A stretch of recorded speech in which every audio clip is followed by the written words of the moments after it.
Genesis is unique in being one of the most influential prog rock bands in the history of music, and at the same time enjoying household name mainstream success in the pop market.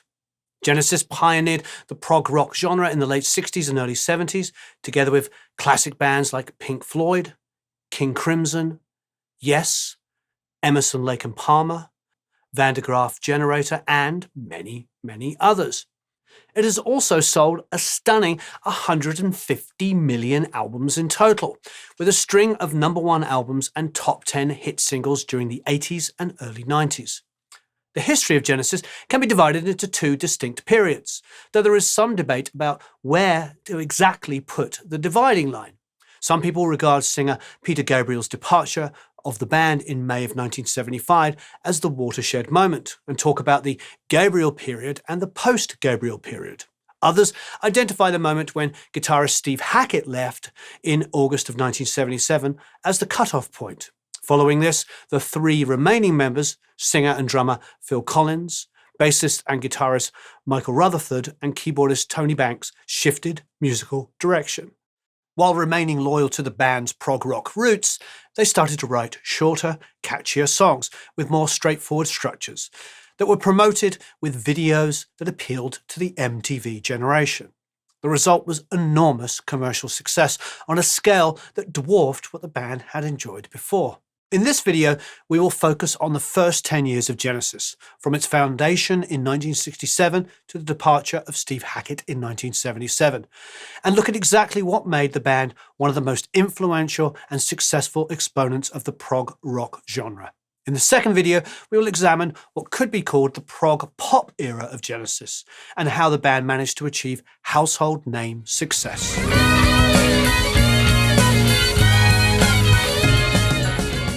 The origins of Genesis are as un-rock and roll as it gets. Famously, the band was formed at Charterhouse, an independent boarding school for 13 to 18-year-olds in Surrey, southern England. Founded in 1611, Charterhouse is one of Britain's most famous elite schools. It charges a considerable amount for tuition and boarding, and as a result, its pupils are from well-off families and the upper classes. It was in this prestigious environment that Michael Rutherford and guitarist Anthony Phillips started a band called Anon, while Gabriel Banks and drummer Chris Stewart formed a group called Garden Wall. When these two school bands fell apart, Gabriel, Banks, Rutherford, Phillips and Stewart got together to found another band, which they called the New Anon. It was 1967 and they were 16 or 17 years old.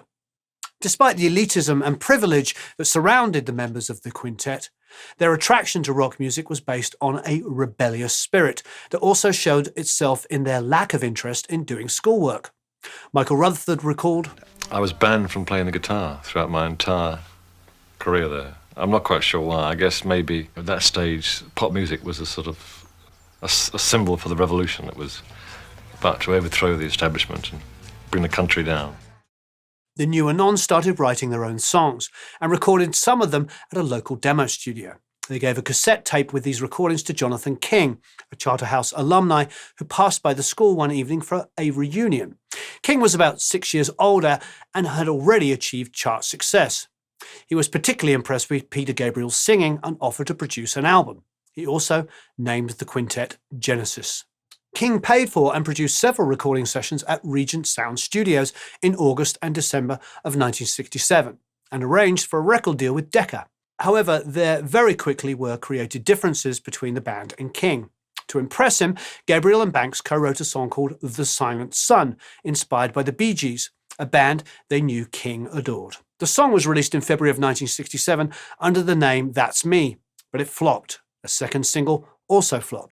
In August of 1968, the band recorded its debut album at Regent Studio 1 in London on 2 4-track tape recorders, with a new drummer, John Silver. King produced the album and suggested the title From Genesis to Revelation. Because there was a band in the US called Genesis, the album was released with just its title on the cover, which had the unexpected drawback that it ended up in the religious section of many record shops. As a result, it sold just 649 copies in its first year. Unsurprisingly, King and the band stopped working together. Despite the fact that Oasis singer Noel Gallagher has declared himself a fan of the album, there's little originality on the album. Genesis also disliked the mix and quickly moved on. Undeterred by their early failure, the band members decided to become professional musicians and record more demos at the end of 1969. However, they were rejected by all labels that heard them. It led to Silver leaving the band.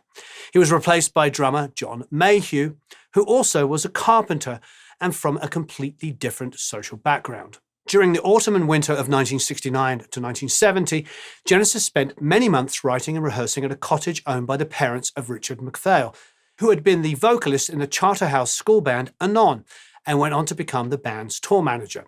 The five musicians would routinely spend up to 12 hours per day rehearsing. Once they felt that the material was ready, Genesis began performing in venues around London, eventually graduating to support act of the likes of Atomic Rooster, Deep Purple, and Fairport Convention.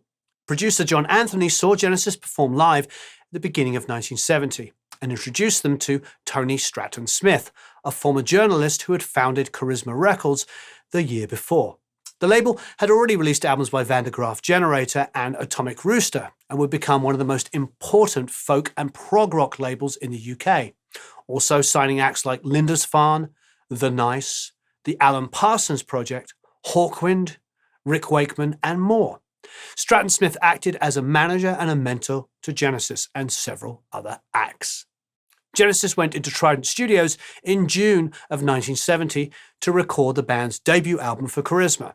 Producer John Anthony and engineer Robin Jeffrey Cable recorded the material to 16-track. The resulting album was called Trespass and released in October of 1970 with a striking cover by Paul Whitehead. It contained the first expressions of Genesis' unique prog rock sound that incorporated folk, classical, pop, soul, rock, and other influences. Well, I think with Trespass that we kind of feel is really the first kind of proper Genesis album. The Genesis Revelation stuff was songs we'd kind of written with the original intention of other people doing them, and no one else would do them, and then we sort of modified them a bit so they fit this kind of broad concept we had, and then just recorded them while we almost just left school. Very simple. We never played live or anything, and we just I played mainly piano on it and stuff. By the time we did Trespass, we'd been playing on the road for a few months, and we had a whole, obviously about an hour and a half's worth of material, and we just recorded what we thought were the sort of better ones for Trespass. Trespass features several trademark sounds of early Genesis, including the use of a mellotron and multiple 12-string guitars for more pastoral sections, with Phillips, Rutherford and Banks playing Hagstrom and Rickenbacker guitars. The tempo, mood and texture shifts in the longer songs are typical of prog rock, and particularly noticeable in the longest and hardest rocking track on the album, The Knife, which became a live fan favourite.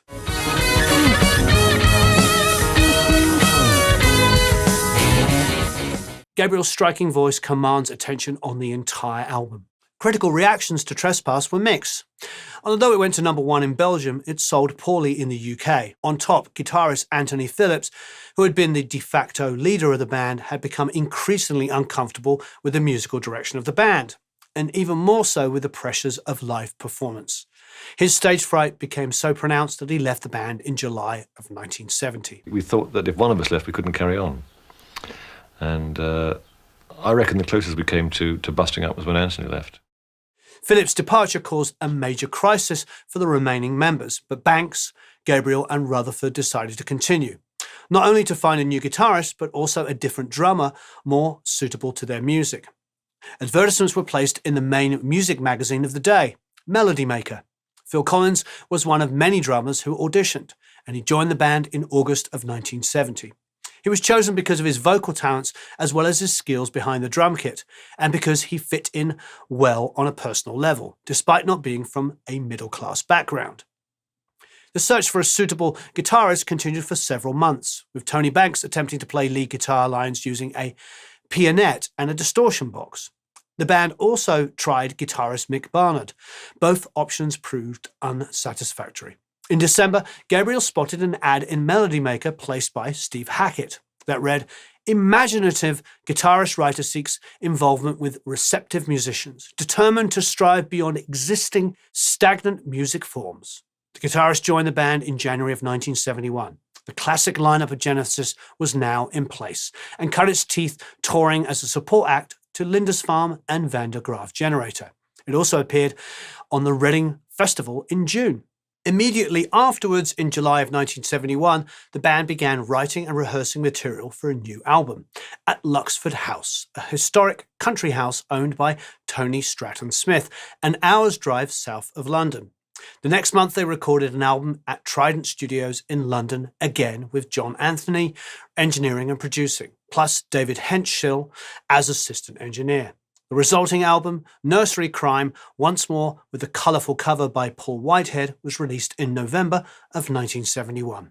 Nursery Crime is the first album by the classic Genesis lineup, and is also the first on which the band has managed to fully realise its prog rock direction. The most ear-catching and influential of the songs on the album is the musical box. Over 10 minutes long, it incorporates several different sections, starting with a folk-like 12-string guitar intro based on a song idea written by Phillips and Rutherford. In addition to the 12-string guitar, Rutherford also played a Dutron Mr. Bassman bass pedal synth to take care of the bass parts.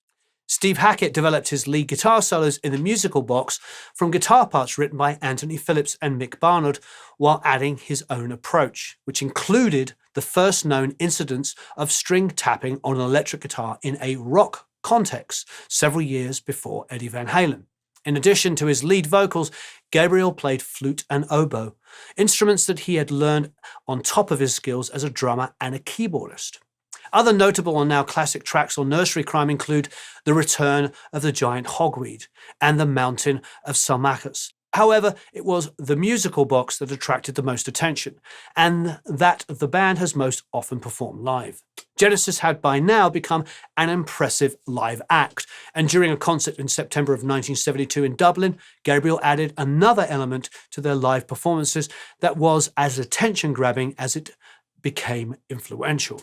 During the end of the performance of the musical box, Gabriel came on stage wearing a red dress and a fox's head, as can be seen in this excerpt from a concert in Paris a few months later.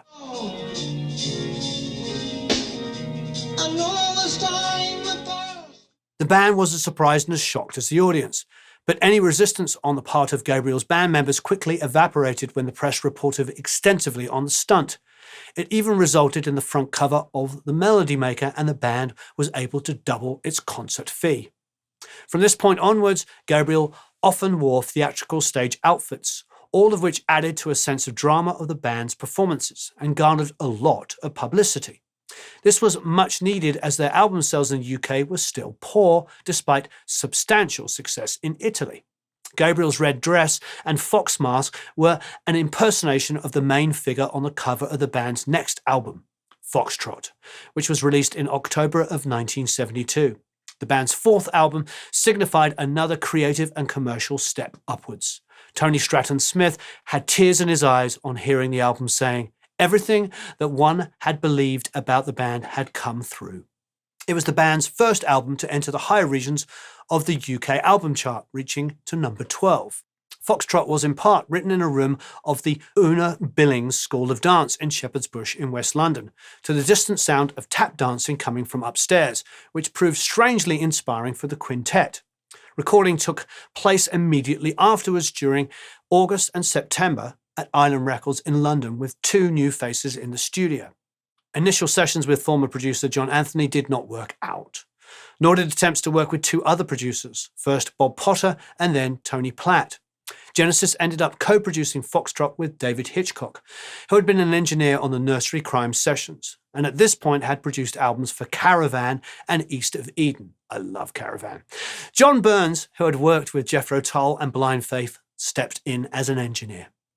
The two standout tracks on Foxtrot are Watcher of the Skies and the 23-minute Supper's Ready, which is a suite of 7 connected songs. Watcher of the Skies takes its title from a sonnet by John Keats from 1817 and prominently features a mellotron that Tony Banks had bought from King Crimson. Raising his eyes, behold a planet unknown. Peter Gabriel has over several decades declared that Supper's Ready is one of his favourite pieces of music by Genesis. Most fans and reviewers agree that the suite is extraordinary. It's been named a towering achievement of prog rock. Hackett suggested the idea of an extended piece of work inspired by the way the Beatles' Sgt. Pepper's and King Crimson in live performance link songs together. In a recent interview, Hackett recalled, live, I said to Genesis, I wonder if we could do a really long piece of music, provided we do it right with all the bells and whistles, we can make this work. But at that point, we didn't necessarily possess all the things in the armory that would make that possible. The mellotron, the synthesizer, a light show. In fact, it's pre-synthesizer. It wasn't until the following year that we were using a monophonic, tiny synthesizer. But with a mellotron and a light show and a front man who's depicting the action, prepared to act it and live the songs, etc. Supper's Ready was born. It was written in 2 weeks, and there were sections that had already existed, the fireman section, and various people brought in various bits to say we can do this and we can link it, and we took a chance and we did it. And when it was all done, I wasn't sure if our record company, let alone the fans, were going to buy into this. I thought maybe they're going to say, well, you've gone too far this time, guys. It's all over. The song became another live favourite, with frontman Gabriel theatrically depicting the lyrics in various ways, as can be seen here. A flower?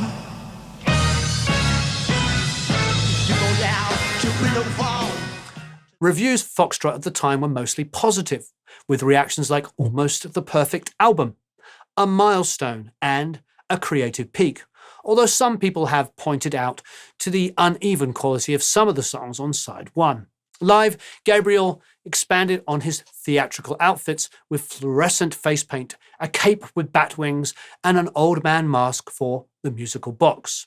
Genesis's imposing live reputation was further enhanced by the release of Genesis Live in July of 1973, which had been recorded in Manchester and Leicester in the UK in February of that year by engineer Alan Perkins, using the Pi Mobile recording unit. John Burns mixed the multitrack tapes. Genesis Live was released as a budget album and reached to number 9 in the UK. In a far cry from today's habit of releasing an album every few years, in the early 70s, albums were released at a rate of 1 or 2 albums a year, and Genesis Live was meant to be a placeholder to keep fans happy until the release of the band's 5th album, Selling England by the Pound, later in the same year. After the success of Foxtrot, Genesis signed a new deal with Charisma and given more time to record its next album. Rutherford considered this the kiss of death. But in fact, Selling England by the Pound is widely regarded as the pinnacle of Genesis' pure prog rock years and as one of the best prog rock albums of all time. Hairs are standing on end.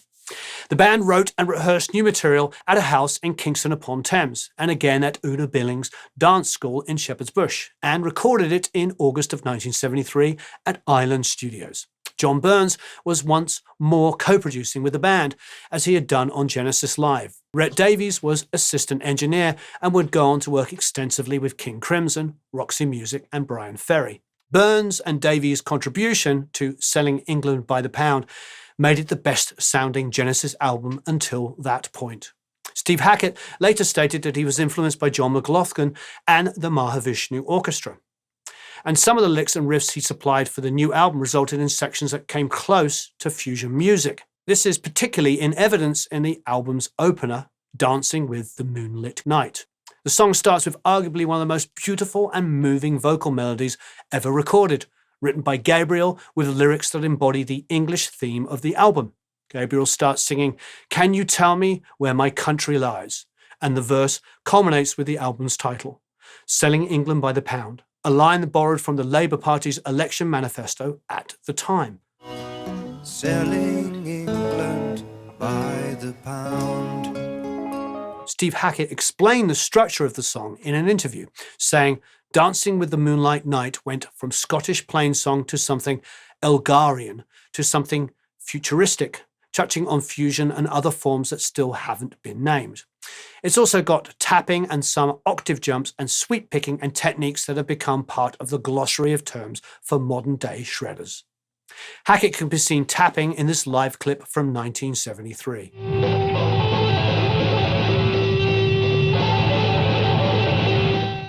Another highlight of Selling England by the Pound is the track Firth of Fifth. He had presented an early version to the band during the Foxtrot sessions, but it was rejected. The updated version is nearly 10 minutes long and features an amazing extended piano introduction by Banks and a lengthy guitar solo by Hackett that is regarded as one of his best ever. The way he bends one of the notes against a backdrop of mellotron is widely regarded as one of the ultimate chicken skin moments in music.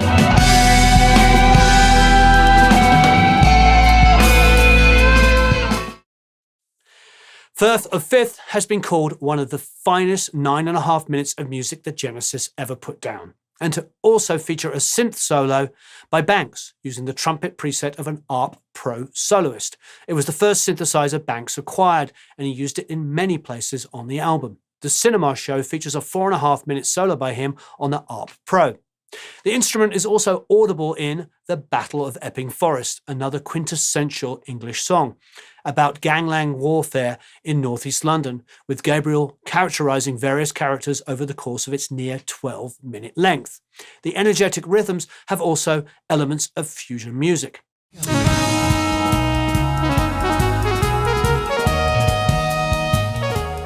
The ARP Pro makes an appearance in I Know What I Like, in Your Wardrobe, as well. The song is arguably the first genuine pop song this lineup of Genesis ever recorded. It was based on a guitar riff by Hackett, developed during band improvisation. The song also features Rutherford on electric sitar, Gabriel playing an African talking drum, and Banks using a low note on the mellotron to approximate the sound of a lawnmower, which is mentioned in the lyrics and depicted on the now classic cover by painter Betty Swanwick. I Know What I Like was the first Genesis song to enter the UK singles charts, reaching to number 21. Selling England by the Pound was released in October of 1973 and became the first genuine hit album for the band, reaching number 3 in the UK album chart. Critical reaction was overwhelmingly positive, and to this day regularly makes top 10 best prog rock albums of all time. Numerous musicians have made reference to Selling England by the Pound, including John Lennon, who said during a radio interview that he loved the album. Steve Hackett commented, "It doesn't get much better than that. A tribute from Lennon. The great man himself listened to our records. It gave us a heck of a buzz and real encouragement." Suitably encouraged, Genesis toured in support of the album from September 1973 to May of 74, with Gabriel appearing in various outfits to illustrate the lyrics. For example, a helmet, a shield, and a suit with the British flag, and a cape in Dancing with the Moonlit Night. Genesis appeared to have the world at its feet when it began work on its next album in June of 1974, immediately after touring. However, trouble was brewing. Some of the band members had become irritated by the fact Gabriel was more and more seen as the leader of Genesis by the members of the press, an impression that was strengthened in live performance by Gabriel's eye-catching costumes and theatrics. It put him very much in the limelight, and especially as the rest of the band was always seated and often in semi-darkness. Genesis decided that it wanted its next album to be a concept double album, and eventually settled on a story devised by Gabriel about Rael, a young Puerto Rican living in New York City, who embarks on a journey that sees him encountering all manner of surreal, dreamlike circumstances. Gabriel wanted the underlying themes and imagery to be American, in contrast to the Englishness of Selling England by the Pound. Having written the story, Gabriel insisted on writing all the lyrics, which caused a degree of separation with the rest of the band. The writing sessions took place at Headley Grange, an English country house where Led Zeppelin recorded several of its albums. But Gabriel was pulled elsewhere because of an issue with his wife's pregnancy and giving birth, as well as an invitation to write a screenplay by William Friedkin, the American director, who that year enjoyed a hit film with The Exorcist. It came to nothing, but it meant the rest of the band often wrote material without Gabriel present, including some of the lyrics.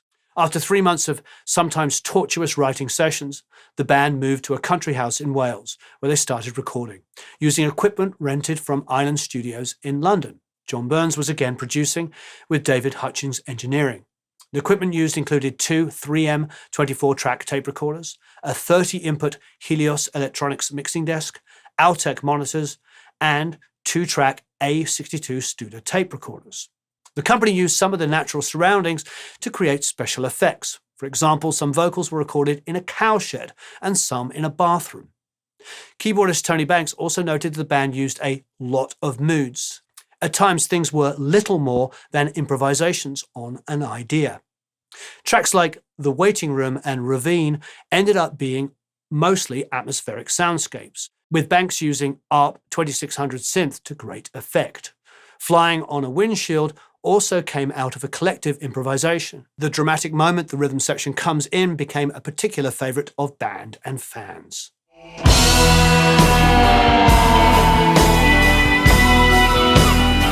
The album's mixdown took place at Island Studios. Brian Eno happened to be working on a solo album in the studio, and he contributed vocal effects on some of the tracks.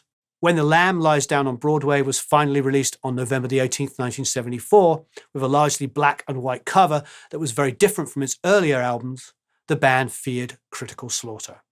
However, critical reaction was overwhelmingly positive. The album has since gone on to be highly regarded and, like its predecessor, is regularly included in the top 10 of the best prog rock albums of all time. Standout tracks are the opening title track, In the Cage, Back in NYC, The Carpet Crawlers, and The Lamia. Genesis toured in support of The Lamb Lies Down on Broadway in North America from November 74 to February of 1975, and until the end of May that year in Europe. The band played the whole of the album live, with encores of 2 older tracks.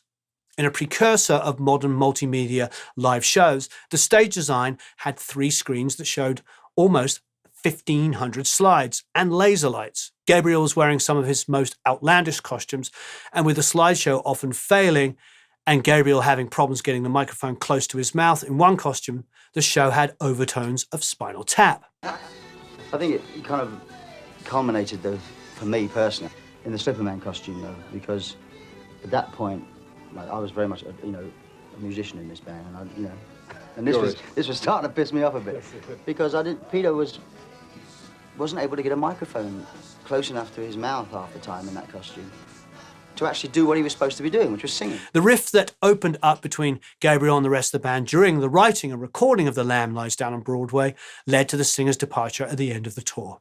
He informed the band of his intention at the beginning of the tour, but the news was not announced publicly until August of 1975. Fans and critics wondered whether Genesis could survive without Gabriel. One prominent music magazine went as far as openly declaring the band dead. However, the singer himself always maintained that he had no doubts, as the other band members are excellent songwriters. The band itself was also confident of its abilities and of the band's future, despite having accumulated £400,000 in debt, the equivalent of £3 million in today's money. When the remaining 4 members reconvened in the summer, top-quality new material quickly emerged, including large parts of what would become Squonk and Dance on a Volcano.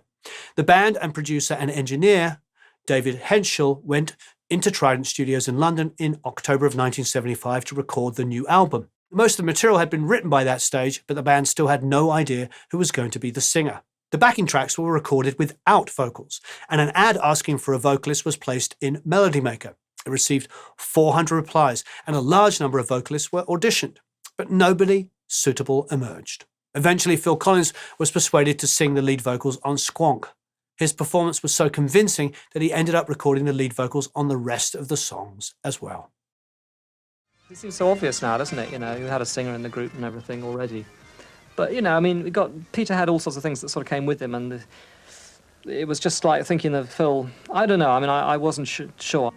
The resulting album, A Trick of the Tail, was released on February the 2nd, 1976. Despite the pressure of Gabriel leaving the band and having substantial debt, the band surprised everyone by sounding better than ever before, with many top-notch songs enhanced by excellent production. Most reviews were positive, and the music is often described as more of a continuation of Selling England by the Pound than that of The Lamb. Standout tracks of A Trick of the Tail included Dance on a Volcano, Squonk, and Los Endos.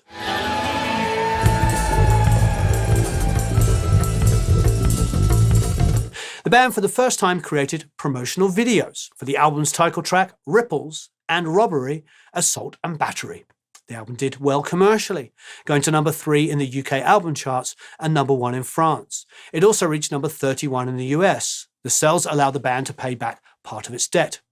Genesis toured the album from March to July of 1976. Collins was nervous about being frontman and combining drumming and singing. He asked drummer Bill Bruford to come on tour, having played with him already in the band Brand X. Bruford was well known for his work with Yes and King Crimson, and a natural choice. His presence led to the band often playing with two drummers on stage. Tony Banks' touring keyboard arsenal had by this time extended to an ARP Pro soloist, Hammond T102 organ, Mellotron M400 Mark II, and an RMI 368X electro piano that had a Fender Blender fuzz pedal built in.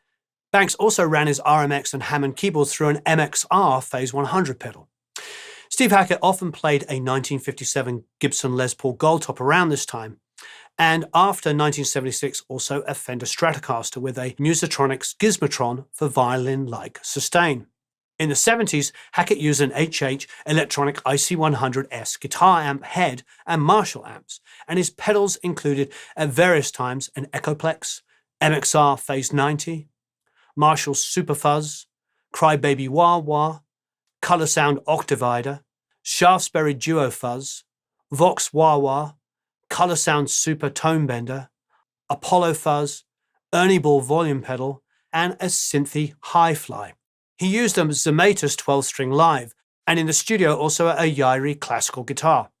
Because he was regularly switching between bass and 12-string guitar, Rutherford also became known for his double-neck guitars. In the early Genesis days, he had played a Gibson EBO bass, followed by a Rickenbacker 4001. He also had a Rickenbacker 360 12-string, and ended up duct taping the two instruments together. It was obviously not very stable or practical, so in 1972 he had asked luthier Dick Knight to join the two instruments permanently together. Rutherford later played another double-necked instrument made by Knight that combined a Rickenbacker 4080 12-string semi-hollow body with a micro-fret short-scale 6-string bass guitar. During the Trick of the Tail tour, he briefly used a double-necked guitar custom-made for him by Knight, and soon after he used a Shergold twin guitar that could be separated into a 12-string and a bass. Rutherford's guitar and bass pedals at the time included a Screaming Bird treble booster, Roland Space Echo, Roland Chorus, MXR Flanger, MXR Fuzzbox, and MXR Graphic Equalizer, and a Color Sound Super Tone Bender. When Rutherford played 12-string, he often used Moog Taurus bass pedals. His Zematus 12-string acoustic guitar had a de-Armand pickup. At the end of the tour in the summer of 1976, the band spent a considerable amount of time writing new material. In an echo of what had happened with Peter Gabriel during the writing of The Lamb Lies Down in Broadway, the band now experienced friction with Hackett. The guitarist had released his first solo album in 1975, Voyage of the Acolyte, which had been well received and wanted more of his material recorded on the new album. He also objected to the lyrics becoming more straightforward and the songs shorter, but was outvoted on both fronts. His song Please Don't Touch was rehearsed but not recorded, and he released it in 1978 as the title track of his second album. Recordings for what was to become the final studio album with Hackett took place at Relight Studios in Hilvarenbeek in the south of the Netherlands during September and October of 1976, with David Henschel again co-producing with the band. The recordings were mixed at Trident Studios in London. Wind and Wuthering was released on December 17, 1976, and was positively received by fans and most critics. It reached number 6 in the UK charts and number 26 in the US. Standout tracks include 11th Earl of Mar, One for the Vine, In That Quiet Earth, and Afterglow. However, there was also a sense of Genesis having mined the prog rock genre to the point of diminishing returns, and not yet being quite clear where to go next. They also rather obviously were out of touch with the punk and new wave genres that came up in the second half of the 70s. It all meant the change was inevitable. Songs on Wind and Wuthering like Your Own Special Way and Blood on the Rooftops, and the shorter tracks on the EP of album outtakes Spot the Pigeon, released in March of 1977, pointed the way to the prog pop that was soon to follow. Genesis toured in support of the album from January to July of 1977, with Chester Thompson as an additional drummer. Thompson had previously worked with Frank Zappa and Weather Report. The band had developed an elaborate light show for the Wind and Wuthering tour and played in larger venues than ever before. Their live double album Seconds Out was recorded during the 4 nights of the Paris leg of the tour in June of 1977 and released in October of that year. I managed to let off steam by doing a solo album, which was successful. And it created a difficult situation within the band because the band perceived it as a threat. So there was pressure on me to give up the solo career. And I said, fine, okay, provided a percentage of what I do is done by the band, and the band said, well, we don't really do things like that. We do it by committee. So it was a very difficult decision, and it took me over 2 years of agonizing about that decision, but I felt that the band was no longer a healthy musical climate for me. Just like Gabriel, Hackett decided he wanted to leave the band during a tour that he had then completed. The guitarist quit during the mixing of the live album. Also like Peter Gabriel, Steve Hackett went on to enjoy a successful solo career. However, Banks, Rutherford and Collins did not miss a beat. Within weeks of Hackett's departure, they were already back in the same studio in the Netherlands where Wind and Wuthering had been recorded, laying down material for the band's 9th studio album. And then there were 3 in 1978. But this is the beginning of the story of our Genesis Part 2 video. With Hackett's departure from the group, the pure prog rock era of Genesis had come to an end. For a number of years, prog rock and Genesis were regarded, in the UK at least, as decidedly uncool. However, over time, the prog rock incarnation of Genesis has become widely admired. It continues to have a foundational influence on the entire genre, and the list of musicians who have been influenced by the band and are proud to say so continues to grow.